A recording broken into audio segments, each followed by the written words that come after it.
బలహీన దేశాలకు అణ్వస్త్రాలే బలమా అన్న ప్రశ్నకు అవునని అంటున్నారు అంతర్జాతీయ విశ్లేషకులు. పశ్చిమాసియా ప్రస్తుత పరిణామాల సందర్భంలో బలహీనమైన దేశాలకు అణ్వస్త్రాలే బలమా అన్న ప్రశ్న ఉదయిస్తుంది. చైనా నుంచి అణ్వస్త్ర ప్రమాదం లేనట్లయితే భారతదేశం ఆత్మరక్షణ కోసం అణ్వస్త్రాలు తయారు చేసుకునేదే కాదని అంటున్నారు. భారత్ నుంచి అదే ప్రమాదం లేనట్లయితే పాకిస్తాన్ కూడా అణ్వస్త్రాలు ఉత్పత్తి చేసుకునేది కాదు. అమెరికా, రష్యాలో అణుప్రమాదం లేని పక్షంలో చైనా గాని, అమెరికా ప్రమాదం లేని స్థితిలో సోవియట్ యూనియన్ గాని అణ్వాయుధాలు చేసేవే కావు. వియత్నాం వద్ద అణ్వాయుధ శక్తి ఉంటే మొదట ఫ్రాన్స్, తర్వాత అమెరికా ఆ చిన్న దేశాన్ని ఏళ్ల తరబడి ధ్వంసం చేసేందుకు సాహసించేవే కావు. సూటిగా చెప్పాలంటే పాలస్తీనాకు అణ్వస్త్ర శక్తి ఉంటే ఇజ్రాయెల్ ఈ తరహా యుద్ధానికి పాల్పడి ఉండేదే కాదని చెబుతున్నారు నిపుణులు. అందుకే బలహీనమైన దేశాలకు బలవంతుల నుంచి ఆత్మరక్షణకు అంతిమంగా అణ్వస్త్రాలే శరణ్యమవుతాయా అన్నది ఆలోచించదగ్గ ప్రశ్నగా మారింది. అయితే ఈ ప్రశ్నలన్నిటి ఉద్దేశం ప్రపంచమంతా అణ్వస్త్రాలమయమైపోవాలని సూచించడం కాదు. అవెంత వినాశనకరమైనవో అమెరికన్లు హిరోషిమా, నాగాసాకి ప్రయోగాల అనుభవం తర్వాత ఎవరికీ చెప్పనక్కర్లేదు. ఉద్దేశపూర్వకంగా కాకుండా ప్రమాదవశాత్తుగానో ఏదైనా యాంత్రికపరమైన పొరపాటు జరిగే అవకాశం ఉంటుంది.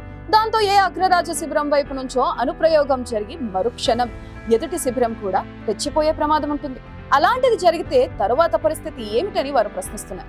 అసలు అణ్వస్త్రాలు అన్నవే మొత్తం మానవాళికి ఒక భయంకర స్థితిని తెచ్చిపెడతాయనడంలో ఎటువంటి సందేహాలు లేవు.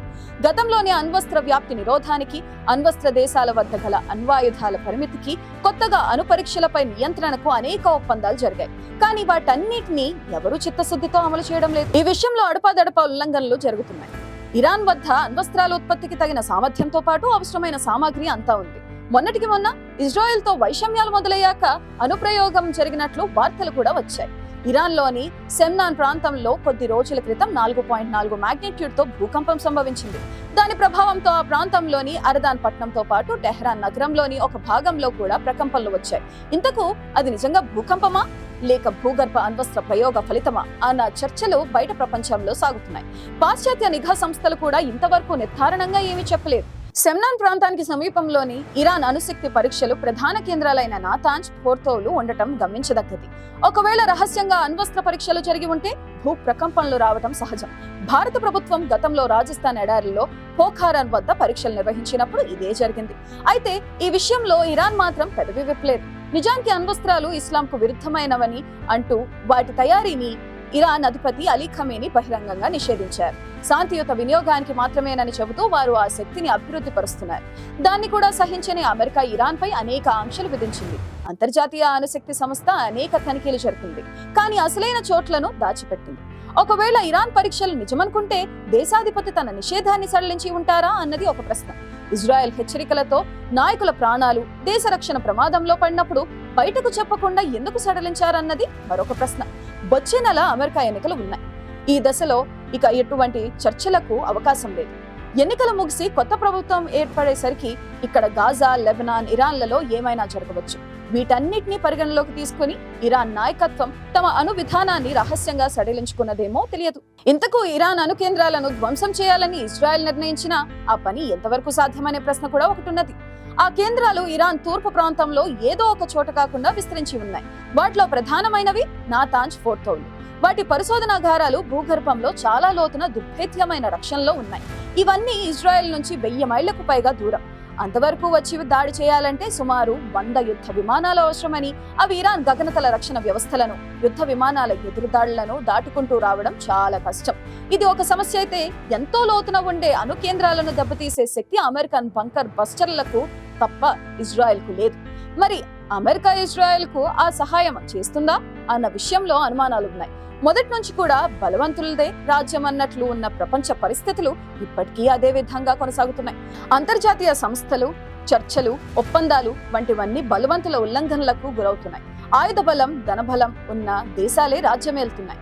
న్యాయాలు, ధర్మాలు, నీతి అవినీతుల ప్రసక్తి ఇక్కడ ఉండటం లేదు. ఇరాన్ అణుబాంబు తయారీ చేసేసిందా అన్నది అంతర్జాతీయ సమాజాన్ని ఉలిక్కిపడేట్టు చేస్తుంది. మరీ ముఖ్యంగా అగ్రరాజ్యం అమెరికాకు దడ పుట్టిస్తుంది.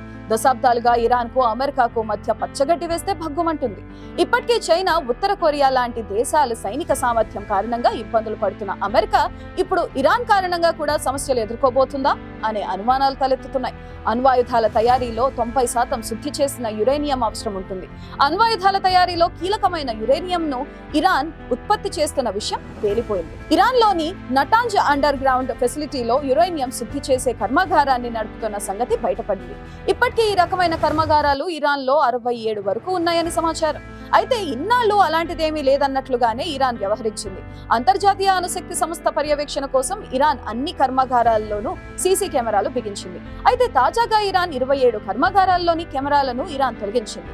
అది కూడా అణుశక్తి సంస్థకు ఎలాంటి సమాచారం ఇవ్వకుండానే కెమెరాలు తొలగించి తరువాత మాత్రమే సమాచారం అందించింది. అయితే 27 కెమెరాలను తొలగించిన విషయం వెంటనే అణుశక్తి సంస్థకు తెలిసిపోయింది. ఇదే సమయంలో ఇరాన్ నుండి కూడా సమాచారం అందటంతో ప్రపంచ దేశాలు ఆందోళనలో పడ్డాయి.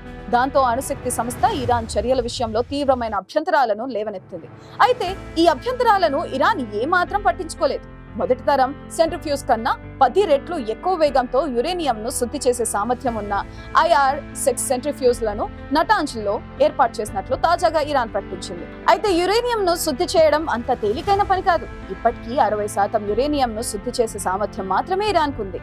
తన సామర్థ్యాన్ని పెంచుకోవడంలో భాగంగానే సెంట్రిఫ్యూజ్లను ఇరాన్ రెడీ చేసుకుంటుంది. ఇక్కడే అంతర్జాతీయ సమాజానికి ఇరాన్ విషయంలో అనుమానాలు పెరిగిపోయాయి. అవి ఇప్పుడు నిజమని తేలిపోయింది. ఇకపై ఇరాన్ అమెరికాకు పక్కలో బల్లంలాగా తయారవటం ఖాయమని అంటున్నారు నిపుణులు.